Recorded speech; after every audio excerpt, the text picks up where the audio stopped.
Buenos días a todos. Bueno, antes de comenzar la clase, vamos a reiterar lo que habíamos dicho en la ocasión de la clase inaugural que hicimos en conjunto con todas las cátedras, porque estimo que a lo mejor algunos no estaban presentes ese día.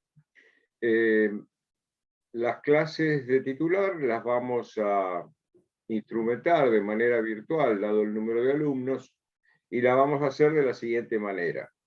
Ustedes saben que en la cátedra tenemos dos bloques. Un primer bloque de determinado número de comisiones que van desde las 10 a las 12 y un segundo bloque de 12 a 14. Para el primer bloque, de 10 a 12, vamos a dar las clases el primero y el tercer lunes de cada mes. Para el segundo bloque, el segundo y el cuarto. Para que puedan conectarse, dado que pueden tener clases presenciales, etc., antes y después de nuestro horario, vamos a iniciar las clases 10:30 a 11:30 para el primer bloque y de 12:30 a 1:30 para el segundo bloque. Hacemos una hora de clases porque, de acuerdo a la experiencia que hemos debido adquirir a través de esta situación que nos obliga a dar las clases de este modo, no resulta adecuado, no resulta posible mantener la atención de los alumnos y de quien tenga que exponer para periodos más largos. Ustedes saben que esta forma virtual a veces provoca cierta distracción, cierta falta de concentración para el desarrollo normal de la clase. Por eso la hacemos exclusivamente de una hora. Por otra parte, como tenemos las clases de los cuatrimestres anteriores grabadas y subidas todas a disposición de ustedes, vamos a intentar resolver las cuestiones de las clases de una manera, digamos, diferente, no reiterando otra vez las mismas clases, aunque siempre hay alguna cuestión que agregar, sino simplemente intentando que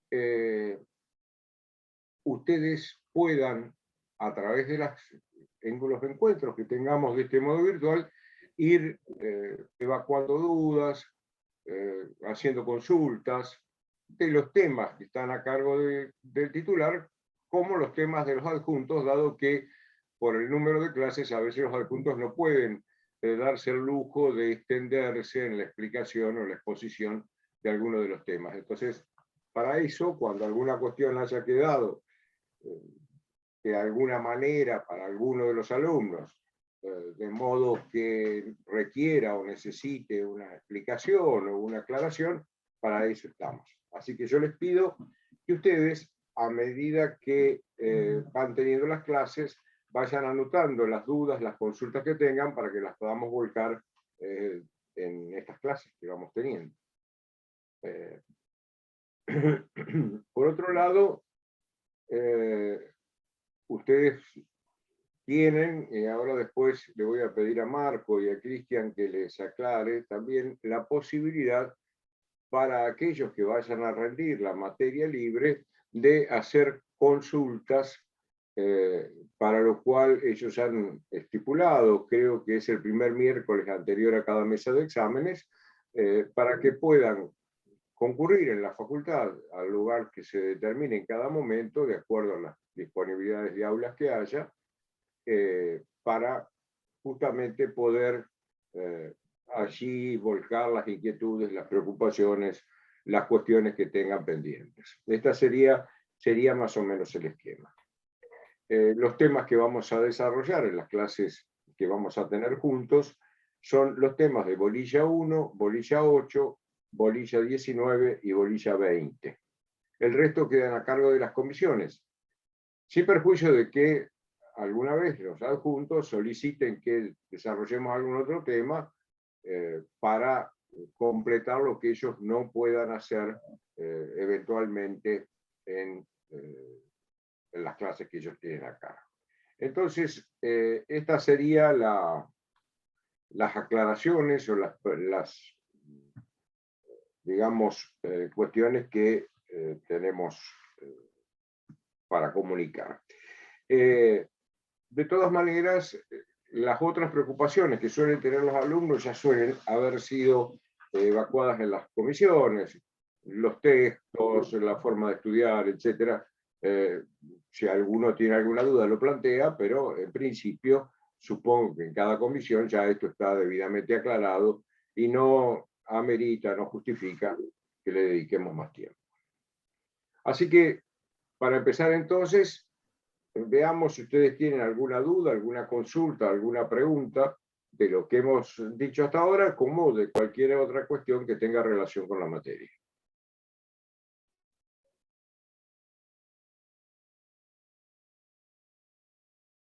No, profesor. Pareciera que no. Bien, otra cuestión. A veces suele complicarse el horario a alguno de los alumnos para la asistencia a clase. Yo les digo que, si bien nunca son iguales, los temas que se desarrollan en el primero y el segundo alumno son los mismos, y los que se desarrollan en el tercero y en el cuarto también. Por esa cuestión, si alguno no puede estar en una clase y quiere concurrir a la otra, no va a haber dificultad para incorporarlos a la clase. De modo tal que ustedes puedan tener la mayor amplitud, la mayor posibilidad de resolver las cuestiones que tengan pendientes. ¿Ninguna pregunta, ninguna duda? No, profe. Bueno. Vamos para seguir el mismo esquema que tuvimos en la clase con el otro grupo de comisiones.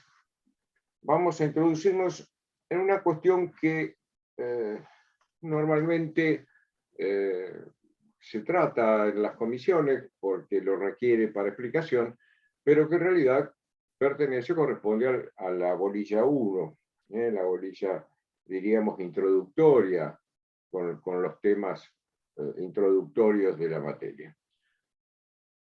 Y es la cuestión referida a lo que normalmente se dice las clasificaciones del derecho. Y ustedes van a ver allí que hay una clasificación que habla, dice, el jurista Gallo dice que hay un derecho que es el derecho público y un derecho que es el derecho privado. Acá se plantea la primera cuestión, porque hoy día la idea de que lo que se considera público o propio del derecho público son las cuestiones que tienen que ver en el Estado, cuando el Estado actúa como Estado, no como particular. El Estado puede actuar como Estado o puede actuar como particular. Por ejemplo, si el Estado decidiera alquilar un local o un inmueble para el funcionamiento de alguna dependencia del Estado, para una escuela, para lo que fuera. En ese caso actúa como persona de derecho privado y se aplicarían las normas del derecho privado. En tanto que, por ejemplo, si fuera una cuestión referida a lo impositivo, dadas las características de lo impositivo, eso tendría que ver con el derecho público. Es decir, hoy día derecho público se refiere o aparece directamente referido o considerado con relación al Estado. Ahora, ¿cuál es la dificultad que encontramos aquí? El Estado, el concepto de Estado, en Roma no aparece tempranamente, es muy tardío. Yo diría que lo más parecido a lo que hoy tenemos como el Estado sería a partir del dominado, es decir, de la última etapa de la historia del derecho romano. Es decir, nosotros seguimos lo que ha sido la división más clásica de la historia de Roma, de la historia del derecho, que es la que aparece en el programa. Hay muchas formas de dividir para el estudio la historia. Y eso depende del criterio que se adopte para la división, la clasificación. Porque la historia no viene dividida, ustedes lo saben bien. Nadie se fue a dormir una noche en la Edad Antigua y a la mañana se despertó y dijo entramos en la Edad Media, porque evidentemente estos procesos, aunque para su estudio normalmente tomamos un hecho trascendente como para determinar el final de un periodo y el inicio del siguiente, esto normalmente se da teniendo en cuenta a partir de qué circunstancia o qué hecho se hizo más claro, se hizo más patente la división, la historia de los hechos históricos. Pero bueno, esto ustedes saben que es como un ir y venir, como diríamos, cuando uno está en el mar ve que el agua va creciendo, pero va creciendo poco a poco y avanza y se retira, avanza y se retira, ¿no? Y va modificando así lo que es la estructura de la playa. Con los periodos históricos pasa lo mismo. ¿Qué quiero decir con esto? Que depende del criterio que tomemos, van a ser las formas en que dividamos.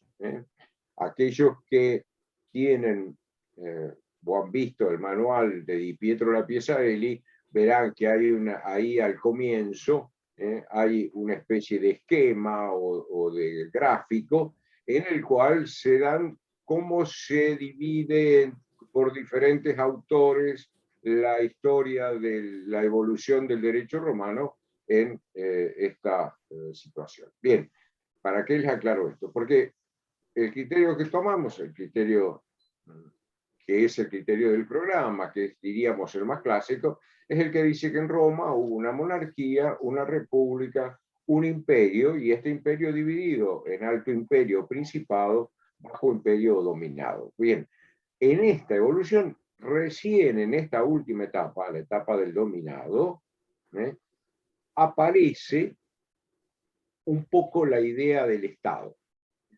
La idea del Estado. Pero hasta ese momento no. Entonces, ¿qué es lo que querían decir los juristas, sobre todo los juristas de la época clásica? Es decir, de los comienzos del imperio, de los fines de la república, cuando hablaban de que había un derecho público y un derecho privado, como lo hace el jurista Gallo, por ejemplo, un jurista de la época clásica. Y acá lo que hay que ver, que de acuerdo a los textos, para los romanos era público, decían, aquello que es de nuestro común interés. Porque a todos nos afecta, a todos nos importa, a todos nos interesa. En cambio, sería privado aquello que es de nuestro particular interés, es decir, aquello que me afecta o nos afecta individualmente a cada uno. Esta sería, a grandes rasgos, la clasificación que podríamos hacer entre qué era público y qué era privado para los romanos. Pongamos un ejemplo. En los delitos, los romanos decían que había delitos públicos y delitos privados, o lo decimos nosotros, aunque tal vez ellos no lo hayan dividido tan claramente así. Derecho público, los delitos públicos, los maleficia, estaban referidos justamente a actos que afectaban a todos. Y aparecen, por ejemplo, el sacrilegio. El sacrilegio era la ofensa o el atentado contra los dioses. Como esto podía afectar a toda la ciudad, porque los dioses eran los protectores de la ciudad, el problema se planteaba en esos términos. Y por lo tanto, aquel que cometía un acto que venía a alterar la relación adecuada entre los hombres y los dioses era de interés general, de interés público. Por lo tanto, la regulación de este delito está considerada como delito de derecho público. En cambio, cuando alguien sufría un furtum, sería más o menos el equivalente a lo que es el delito de hurto de nuestros días, pero comprende casos que no están comprendidos, que no estaban incluidos en la figura de este delito en aquella época y hoy. O sea, no es lo mismo el furtum que el hurto como debiéramos traducirlo hoy. Ahora lo vamos a explicar muy brevemente. El furtum, en definitiva, ¿a quién afectaba? A la víctima de la sustracción. El delito que cometía el ladrón contra aquel que era la víctima del latrocinio era algo que interesaba privadamente. Por lo tanto, esto era propio del derecho privado, aunque fuera un delito. Hoy todos los delitos tienen que ver, todo lo que es el derecho penal tiene que ver con lo público, ¿verdad? Se considera que aún aquel acto que afecta a alguno particularmente, afecta a toda la comunidad porque está cometiéndose un acto que, en definitiva, causa un perjuicio o un daño general, aun cuando el afectado sea la víctima. Y al Estado le interesa que no se cometan estos actos y por lo tanto los sanciona. Bien, esto sería, diríamos así, la clasificación entre lo que es público y lo que es privado. Por lo tanto, sería de derecho público aquello que está relacionado con lo que a todos nos importa, a todos nos interesa, a todos, porque a todos nos afecta, aquello que es público. En cambio, sería propio del derecho privado aquello que es de nuestro común, de nuestro particular interés, es decir, lo que nos afecta, pongamos entre comillas, individualmente. Ahora, también aparece una clasificación en Gallo que habla de que hay un derecho que es el derecho civil, un derecho que es el derecho de gentes o de las gentes, y un derecho que es el derecho natural. ¿A qué se refiere Gallo cuando dice esto? Derecho civil es el derecho propio de la ciudad. Nosotros hoy empleamos la expresión civil o derecho civil para referirnos a una parte de lo que es el derecho privado, ¿eh? Como cuando hablamos de otras partes del derecho privado, como puede ser el derecho comercial, o cuando distinguimos entre diferentes derechos, derecho civil, derecho penal, derecho constitucional, etc. Esto no es lo que los romanos quieren decir cuando hablan de derecho civil, no hablan de una parte del derecho privado, sino que hablan de todo el derecho de la ciudad. Todo el derecho de la ciudad es el derecho civil. ¿Qué particularidad tiene? Que el derecho civil, que es propio de la ciudad, es un derecho que es exclusivo de los ciudadanos romanos. Solo lo pueden invocar, solo pueden utilizar y solo se les puede aplicar este derecho civil a los que son ciudadanos. Quiere decir que aquellos que no fueran ciudadanos no estarían comprendidos, obligados, protegidos por el derecho civil. Esto sería lo que los romanos llamaban los peregrini, los peregrinos. ¿Quién era peregrino? Extranjero. Peregrino significa extranjero. Entonces, este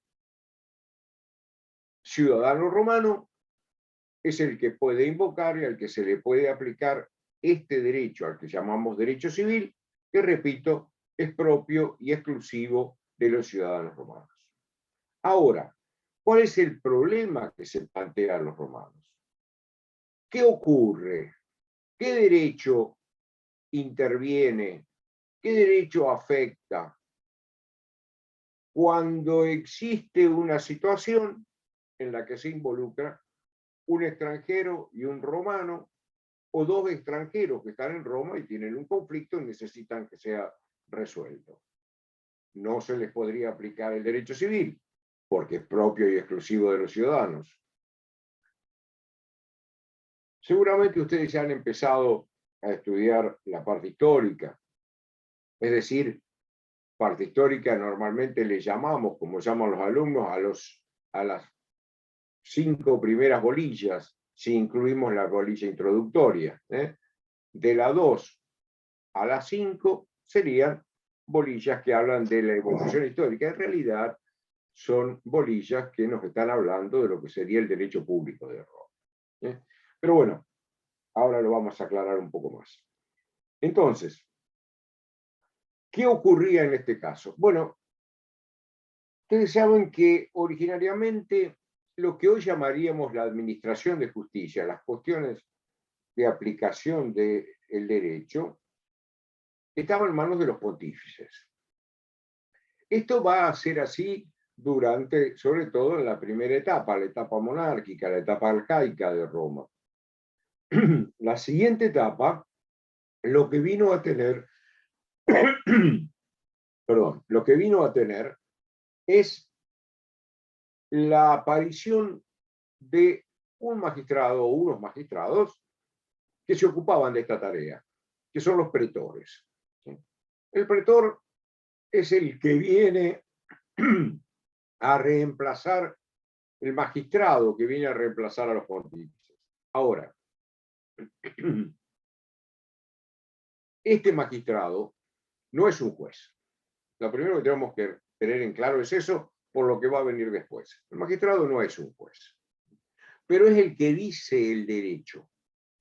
Que dice el derecho significa que de él va a surgir lo que llamaríamos una fuente del derecho, aquello de lo que emana el derecho. ¿Qué es lo que se llaman los edictos? El pretor dictaba edictos.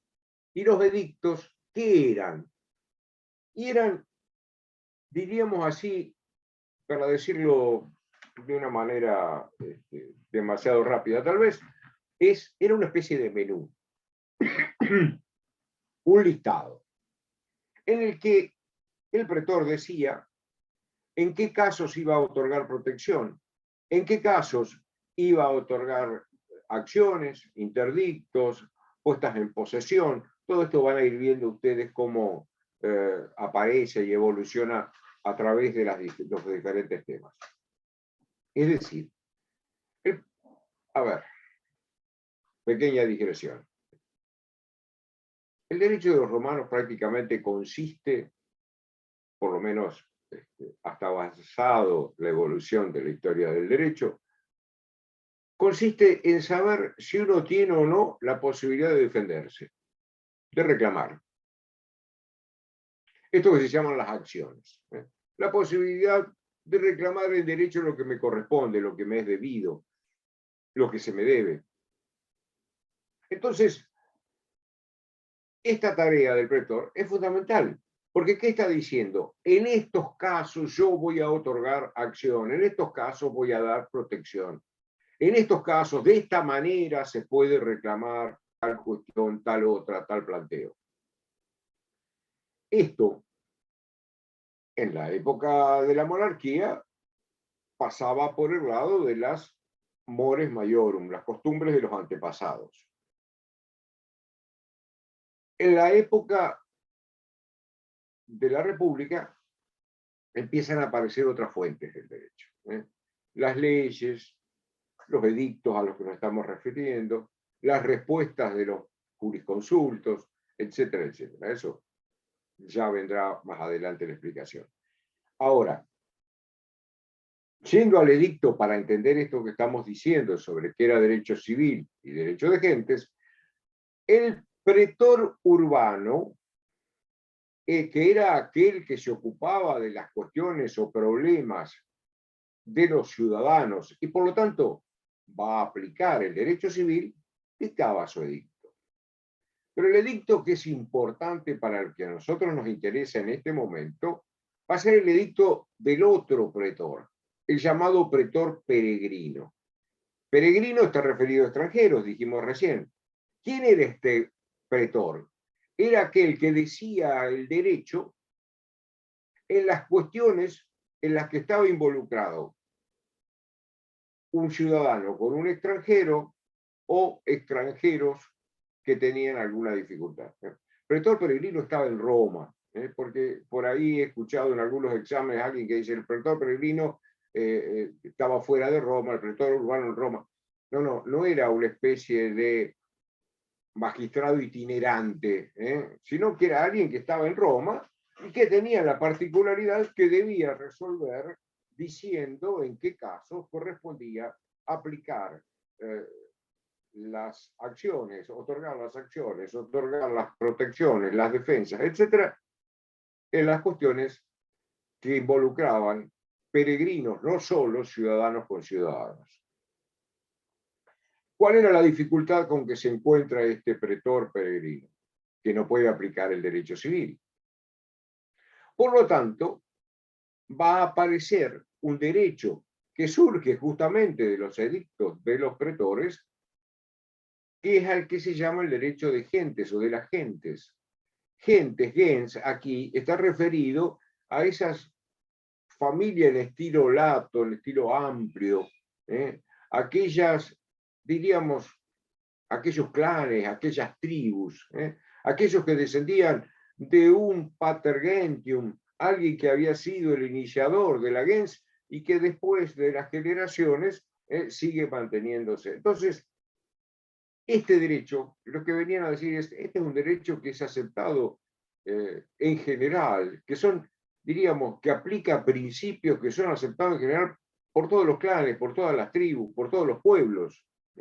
No confundir pensando que derecho de gentes es derecho internacional. Es un derecho de Roma y de los romanos, que viene a plantear el tema de cómo se resuelven las cuestiones cuando se involucra a alguien que no es ciudadano. Porque, vuelvo a repetir, no se puede aplicar el derecho civil porque este derecho civil es exclusivo de los ciudadanos. Ahora, este derecho de gentes empieza a actuar de tal manera que también en algunos casos los ciudadanos que tienen conflictos con otros ciudadanos piden aplicación de aquellos que estaban en el edicto del pretor peregrino, porque les resulta más fácil, porque les resulta más seguro, por las razones que fuere. Entonces, en estas circunstancias, lo que nosotros tenemos es que este derecho de gentes que aparece de esta manera, digamos así, también en alguna medida es usado, es aplicado en las cuestiones entre ciudadanos con ciudadanos. Este sería el derecho de gentes. Por último, tendríamos ese concepto de lo que es el derecho natural. Este derecho natural aparece definido en el digesto como aquel que es propio de todos los seres vivos. ¿Qué es lo que está haciendo referencia? Acá se está haciendo referencia justamente a un derecho que se aplica a alguien porque es un ser vivo. Por ejemplo, no solo los ciudadanos, no solo los extranjeros libres están incluidos, protegidos por este derecho natural, sino también, por ejemplo, los esclavos. Los esclavos estaban protegidos por el derecho natural. Para que lo entendamos de alguna manera, yo suelo utilizar un ejemplo que suele ser gráfico, suele ser entendible. El ejemplo del matrimonio. El derecho civil de Roma establecía un tipo de matrimonio al que se ha llamado matrimonio del derecho civil o iustae nuptiae, las justas nupcias. Estas iustae nuptiae, ¿qué situación plantean? Que solamente puede ser contraído por ciudadanos romanos con ciudadanas romanas. Y aquellos que contraen este tipo de matrimonio, por el derecho civil, van a lograr determinados efectos. Este matrimonio del derecho civil posee determinados efectos reconocidos por el derecho civil. Por ejemplo, uno de ellos sería la presunción de que el hijo nacido de una mujer casada es hijo del marido de esta mujer.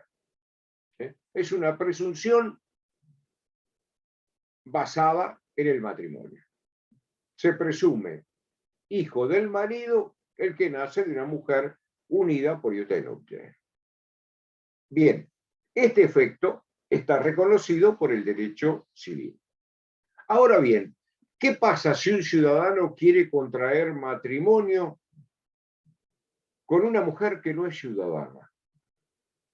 O a la inversa, una ciudadana quiere contraer matrimonio con una persona que es extranjera, que es peregrina.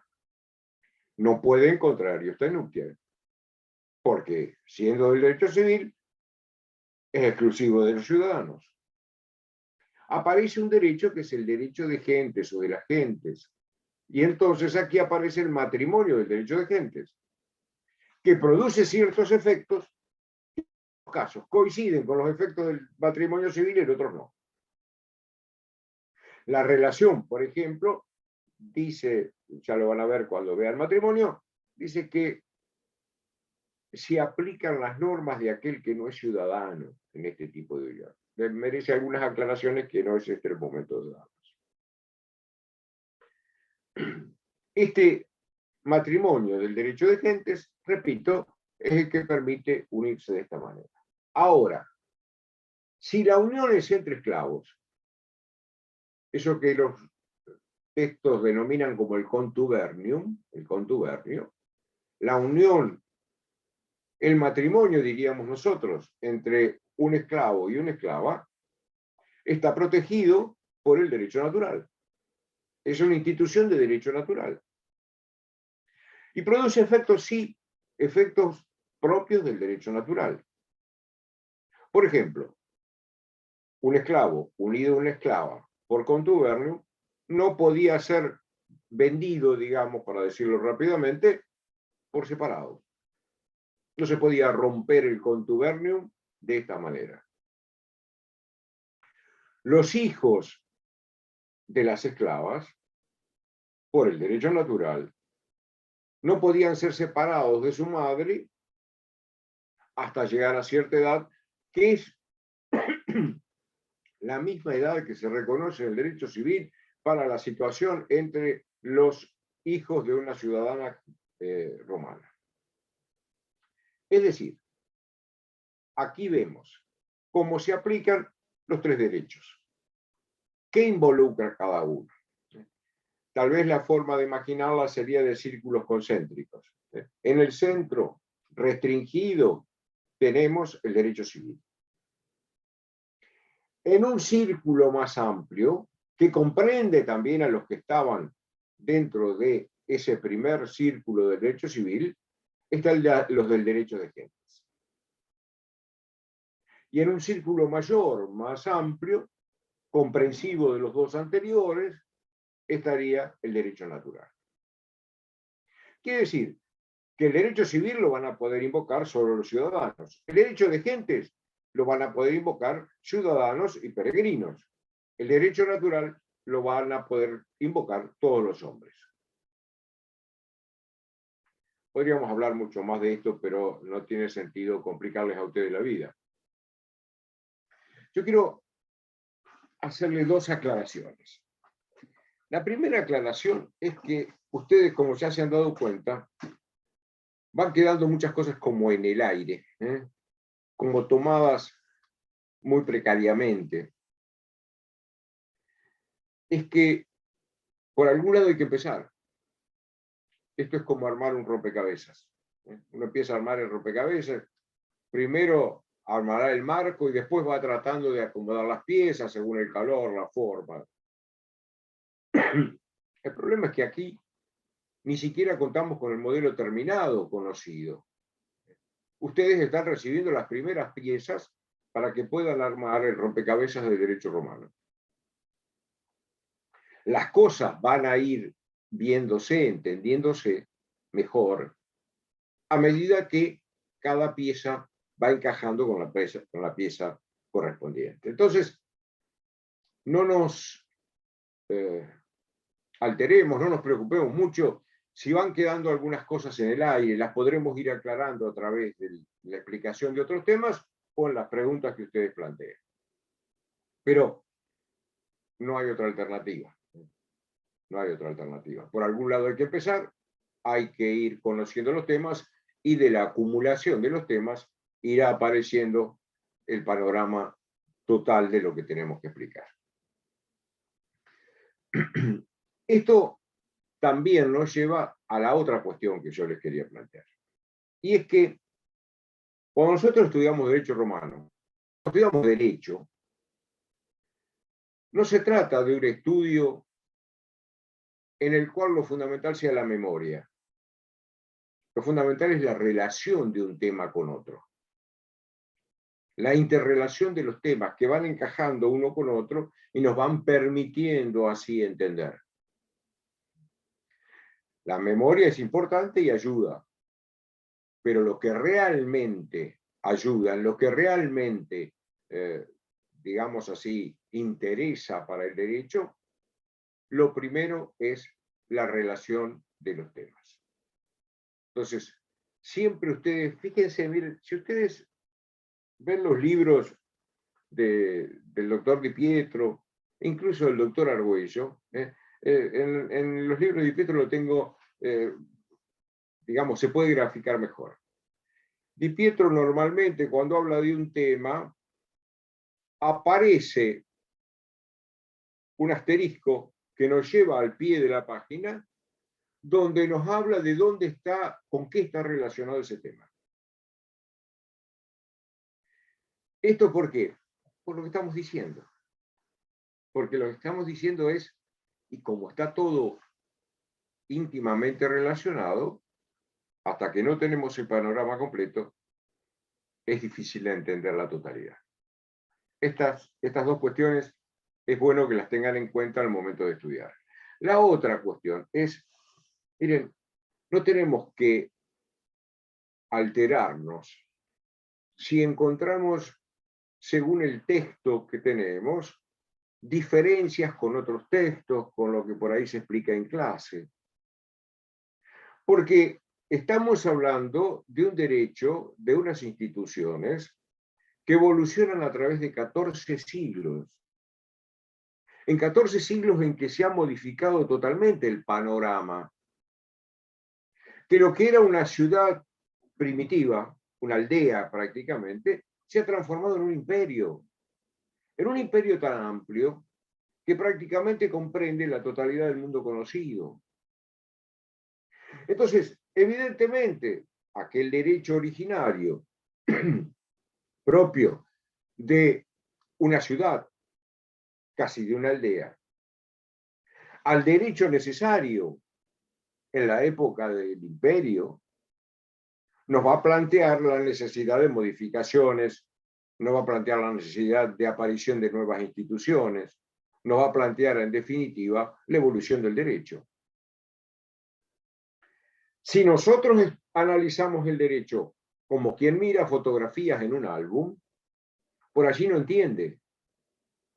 No lo entiende por qué. Y por qué esta persona que tenía este aspecto cuando era niño, cuando era joven tenía este otro y cuando es más grande tiene otro aspecto. Ahora, ¿se trata de la misma persona? Sí.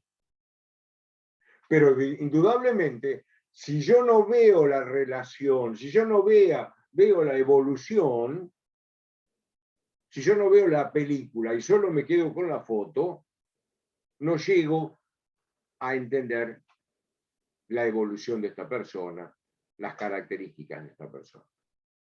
Si yo pretendo juzgar a una persona por la foto de cuando era niño, o cuando era adolescente, o cuando era mayor, evidentemente no voy a entender nada. Entonces, por eso es que por ahí aparecen algunas divergencias de interpretación, porque hay quien mira la foto y hay quien trata de ver la película. Hay quien mira un instituto en un momento y en una situación determinada y hay quien trata de analizarlo en su evolución a través del tiempo. Esto es lo que intentamos hacer.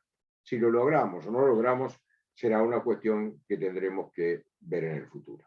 Bueno, nos están quedando unos 10 minutos más o menos. los dedicamos un poco a contestar las preguntas o las cuestiones que ustedes tengan para plantear.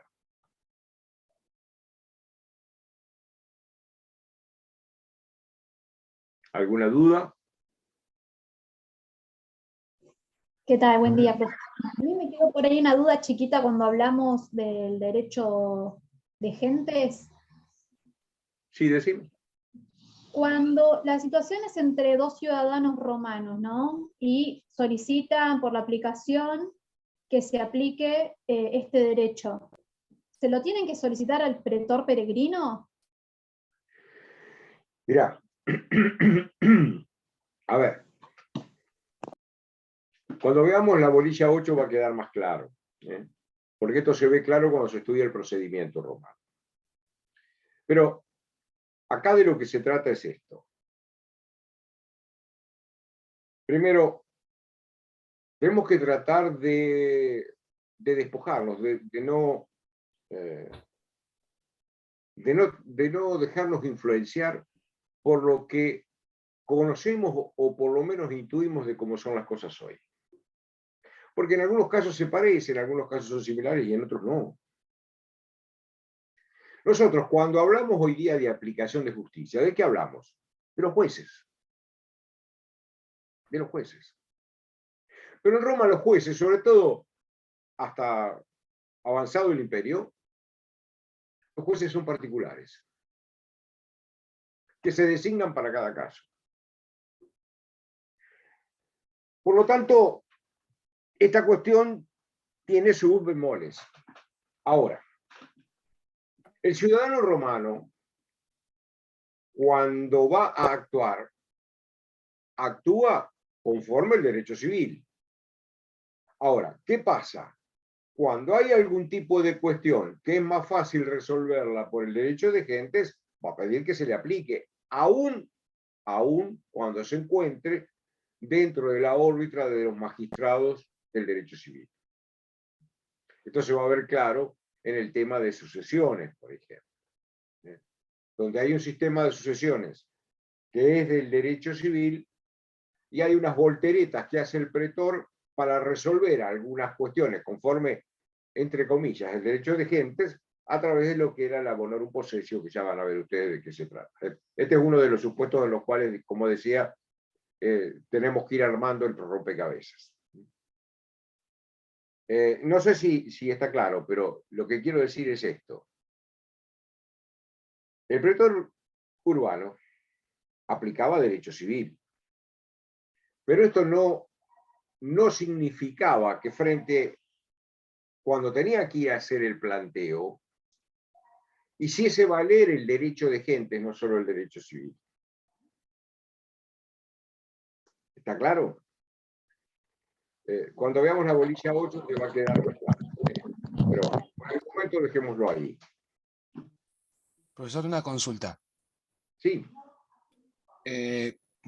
Supongamos que en una situación está involucrado el derecho civil y el derecho de gentes. ¿Cuál es el que predominaría? ¿O se utilizarían algunas No instancias de se los dos? trata de predominar. Acá, a ver. Cuando yo voy a actuar, cuando yo voy a accionar, cuando voy a iniciar el juicio, diríamos hoy, yo voy a invocar un derecho u otro derecho. No se trata de que prevalezca uno sobre el otro. Y aquel derecho que yo invoque va a merecer una respuesta conforme o no conforme a la cuestión. Y eso será lo que tiene que resolver el juez. Pero no se trata de que se diga prepondera el derecho civil o prepondera el derecho de gentes. Es el juez el que va a tener que, en ese momento, venir a resolver. ¿Conforme a qué va a resolver? Bueno, si es una cuestión entre ciudadanos, va a terminar resolviendo conforme al derecho civil. Ahora, si es una cuestión que hay ciudadanos y extranjeros, no puede aplicar el derecho civil, va a tener que aplicar el derecho de gentes. En este último supuesto predomina o prepondera el derecho de gentes. ¿Por qué? Y porque hay imposibilidad de aplicar el otro. Buenísimo, Digamos, gracias. la esfera de aplicación del derecho va a depender de las circunstancias, como vamos a ver más claramente cuando veamos la próxima bolilla, que es la de procedimiento. Profe, Sí, ¿el término gentes se asocia a algunos particulares o es para los ciudadanos tanto como peregrinos? no, gentes viene de gens. ¿Eh? No sé si ustedes ya han visto esa cuestión, pero bueno, a ver, ¿qué es la gens? La gens sería la especie de clan. ¿Eh? Cuando se funda Roma, concurren los fundadores de Roma a crear la ciudad, que son los pater gentium, los cabezas de la gente, los que inician la gente. ¿Qué es esto? Son grupos como clanes, diríamos, como pequeñas tribus. ¿Eh? Aquellos que, porque se considera que tienen un ascendiente común, lejano, generalmente de varias generaciones atrás, conforman una gens.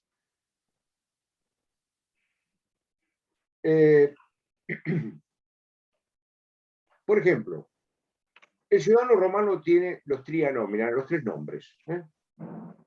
Tenía el derecho a tres nombres. El propio, que se llamaba praenomen, el que sería el propio de la gens a la que pertenecía, el nomen, sería más o menos el equivalente a nuestro apellido. El cognomen, que sería la familia dentro de esa gens, y a veces un agnomen, lo que sería un apelativo, un alias, diríamos. Si yo digo Publio Cornelio Escipión Africano, estoy dando primero el nombre que le es propio, Publio. El segundo, Cornelio, está referido a una gens, el clan al que pertenece, la Cornelia. Y dentro de esa gens, que comprende varias familias, pertenece a la familia de los Escipiones. Pero como en la familia de los Escipiones había varios que tenían el mismo nombre, varios Publio, Cornelio, Escipión, se le agregaba un apelativo africano porque era el que había sido el vencedor de Cartago en las luchas de África, etc.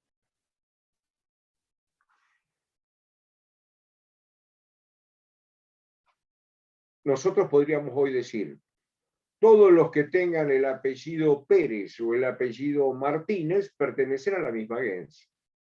Hubo algún Martín que dio origen a la gens de los Martínez. Aunque hoy día comprenda montones de familias de las cuales decimos no tienen parentesco, no tienen nada que ver entre ellos. Bueno, tienen que ver porque en algún momento hubo alguien que fue el iniciador de esa gens que lleva ese apellido. Así los Pérez, los González. Fíjense, en castellano los que terminan en EZ significa hijo o descendiente de. Esto, por ejemplo, si se tratara de los rusos, estaríamos, por ejemplo, con Iván Petrovich. ¿Quién es Iván Petrovich? Juan Pérez. Y esa terminación de Petrovich significa descendiente de Pedro. Lo mismo que hoy Juan Pérez, descendiente de algún Pedro. Posiblemente el Iván Petrovich ruso y el Juan Pérez español, castellano, debían pertenecer a la misma gens. Bueno, si fuéramos a ser muy amplios, todos pertenecemos a la gens de Adán, ¿no? Pero bueno, esto es lo que quería significarse con gens.